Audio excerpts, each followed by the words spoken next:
Today I'll be talking about how to do peel and stick wallpaper. For this project you will need your favorite peel and stick wallpaper, a measuring tape for sure. I used the magic eraser to spread and smooth out the peel and stick wallpaper. I love this. It's a blade, which you can pop the blades off the top as you go to keep it sharp. And I also used this squeegee, and that was mostly just to, when I was cutting my lines, keep them straight. Okay, so when you start to hang your peel and stick wallpaper, what I have found, I've tried two different ways. You can start by peeling the backing off.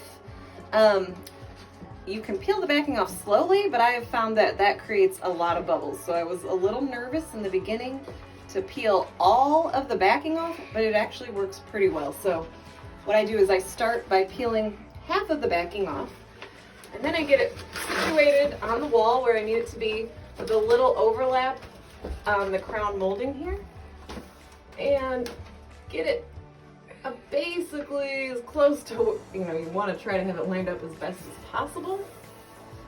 But having this, it does make it difficult to get it exactly where you want it to be. So once you get it sort of stuck to the wall, then I peel the entire backing off because it just makes it a lot easier to maneuver. And the really good thing about the peel and stick is you can lift it back up. Of course, you don't want to do that many times, but you can do it a couple times and it'll be just fine. Okay, so when you're hanging peel and stick wallpaper, occasionally you might need to cut a little bit shorter to make it easier for you when you're going around, such as openings here for this light switch or the plug. So I did have to end up cutting this piece, and the good thing about the peel and stick in this repeating pattern is it's pretty easy to line it back up. So what I did was I measured from here down to the bottom of my paper, and then I just literally counted these leaves to make sure that I could line it back up when it was time to put in the smaller piece.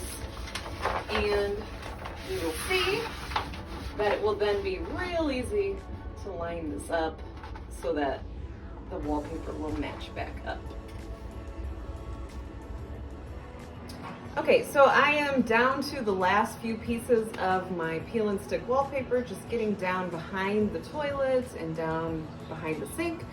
So what I'm doing is measuring out some smaller pieces. It's a little bit easier to do those nooks and crannies. So what I'm doing is measuring, and once I have the exact measurement that I need, I'm cutting on the back side of the paper. I like this blade that you can break off of the top every couple cuts. That way you keep it nice and sharp. So measure out the amount you need. Slice where you want to start, and then have something.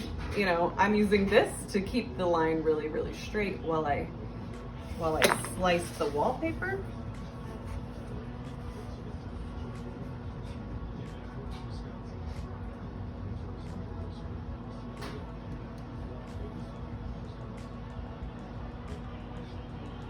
And while I probably wouldn't recommend doing this on your carpet necessarily, I have been doing it quite a bit, so I've got it down. I would maybe put some cardboard or something underneath your wallpaper.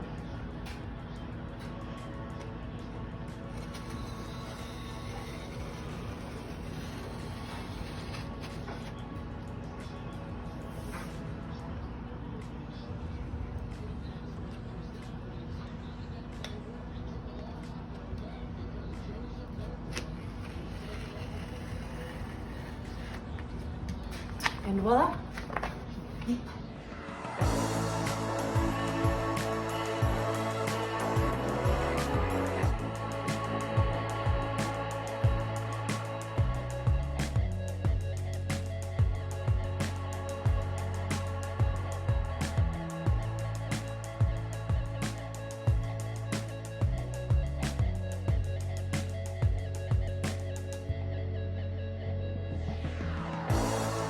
So a few things that I learned while doing this peel and stick project is that, especially in a room like this where you have a lot of cuts and angles, to order more than what you think you need, because you will need some overage from the cutting and the aligning.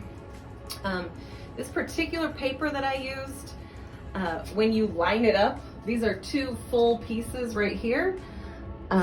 They do not align perfectly either side. So if you are a perfectionist, make sure that you are definitely checking out the paper, that it will align properly when they're lined right next to each other. This paper was not that type of paper. And another little tip is, if you're doing an extremely long section, it's a lot easier if you cut the paper in half, and then it's extremely easy to line it back up, but it creates a lot less bubbles as you're going down and smoothing it out. Otherwise, a really great project, and I love how it turned out.